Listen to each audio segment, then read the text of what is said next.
దేవుని పరిశుద్ధ నామమునకు మహిమ కలుగునుగాక. ప్రియులారా, ప్రభునామన మీ అందరికీ వందనాలు. మహావిశ్రాంతి దినము, పునరుత్థాన ఆరాధన.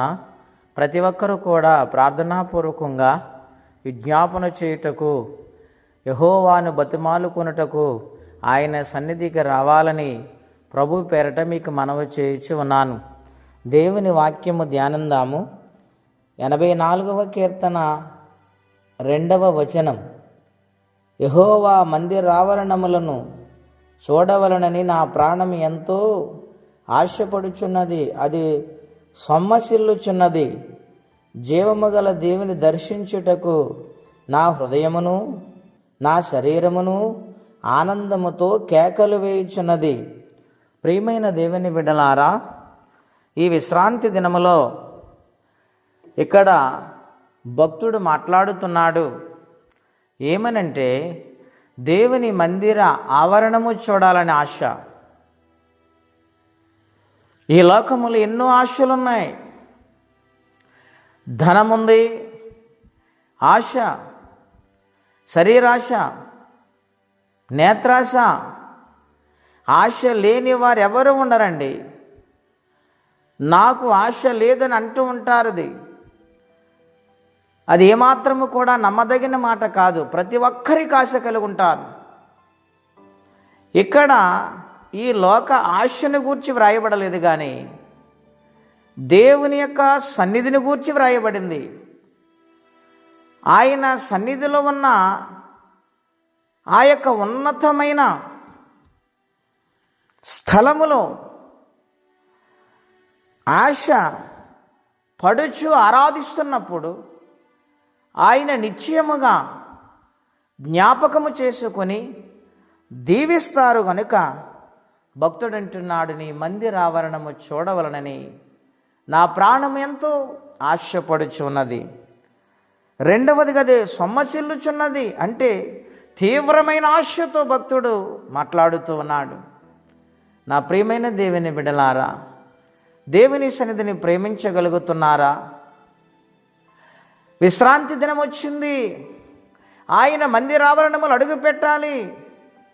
ఎన్ని సమస్యలను పరిష్కరించగల దేవుడు ఆయన. గొప్ప నమ్మకముతో మనము ప్రార్థన చేయగలిగితే దేవుడు నిశ్చయముగా ఆశీర్వదిస్తానని వాగ్దానము చేస్తూ ఉన్నారు.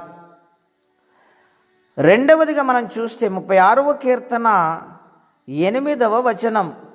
నీ మందిరం యొక్క సమృద్ధి వలన వారి సంతృప్తి నొందుచున్నారు. నీ ఆనంద ప్రవాహములోని నీవు వారికి త్రాగించుచున్నావు. హల్లెలూయా. ఆయన మందిరములో సమృద్ధి ఉన్నది. ఈ లోకము ఇవ్వలేనిది, ఈ లోకములోని ఏది కూడా ఇవ్వలేని గొప్ప బహుమానము, సమృద్ధి, ఆత్మతృప్తి, మనస్సుకు నెమ్మది మందిరములో ఉన్నది. కారణం, దేవుడు అక్కడ నివసిస్తూ ఉన్నాడు కనుక. మానవుడు ఆయన కలుసుకుని ఆయనతో మాట్లాడుతున్నాడు కనుక మందిరములున్న సమృద్ధిని అనుభవించే మహాభాగ్యము దేవుడు అనుగ్రహిస్తూ ఉన్నాడు.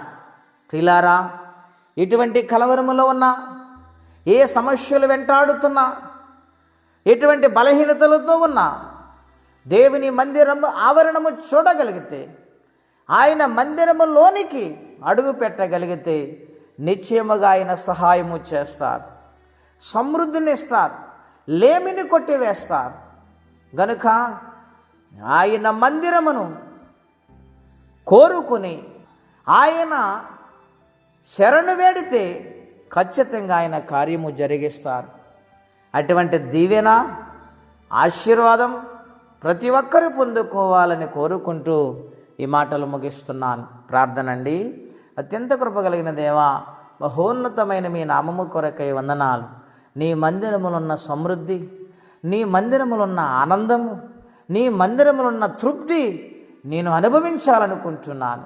నాయన వాక్యం వింటున్న ప్రతి ఒక్కరు అనుభవించాలనుకుంటున్నారు గనుక ప్రతి ఒక్కరిని కూడా మీరు జ్ఞాపకము చేసుకుని దీవించమని వర్ధిల్ల చేయమని, నీ రాకడకు సిద్ధపరచమని, నీ వాక్యము చేత బలపరచమని, నీ మాట ద్వారా పోషించమని యేసయ్య నామములో ప్రార్థించి వేడుచున్నాము తండ్రి, ఆమేన్. పరమ తండ్రిని యెహోవా యొక్క ప్రేమ, కుమారుడిని యేసుక్రీస్తు వారి యొక్క కృప, పరిశుద్ధాత్మని సహవాసము సన్నిధి మనందరికి తోడయుండి కాపాడునుగాక. ఆమేన్.